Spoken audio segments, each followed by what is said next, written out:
Football মাঠে প্রতিপক্ষকে ঘোল খাইয়ে দেয়া মেসুত ওজিল এবার রাজনীতির ময়দানে। জার্মানির বিশ্বকাপ জয়ী এই তারকা এবার যোগ দিয়েছেন তুরস্কের প্রেসিডেন্ট রিসেপ তাইয়েপ এরদোগানের জাস্টিস অ্যান্ড ডেভেলপমেন্ট পার্টিতে। একদা জার্মানির ফুটবল জাদুকর এখন তুরস্কের রাজনীতির নতুন সৈনিক। আঙ্কারার কংগ্রেসে একেপির কেন্দ্রীয় কাউন্সিলের সদস্য হিসাবে নির্বাচিত হলেন ওজিল। তার সঙ্গে এরদোগানের সম্পর্ক অবশ্য নতুন কিছু নয়। 2019 সালে যখন আমিন গুলসকে বিয়ে করেন ওজিল, তখন তার বেস্ট ম্যান ছিলেন স্বয়ং তুরস্কের প্রেসিডেন্ট এরদোগান।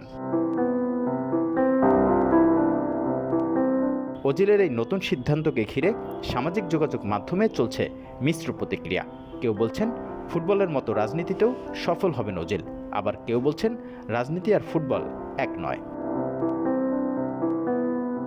ফুটবল থেকে অবসর নেওয়ার পরও ওজিল বারবারই ছিলেন খবরে, কখনো বর্ণবাদের বিরুদ্ধে সরব, কখনো আবার রাজনৈতিক আলাপচারিতার কেন্দ্রবিন্দুতে।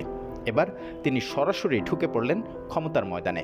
রাজনৈতিক বিশ্লেষকদের মতে তুরস্কে ওজিলের জনপ্রিয়তা বেশ ভালো, কিন্তু ফুটবলের মতো রাজনীতিতেও কি পারবেন বাজিমাত করতে?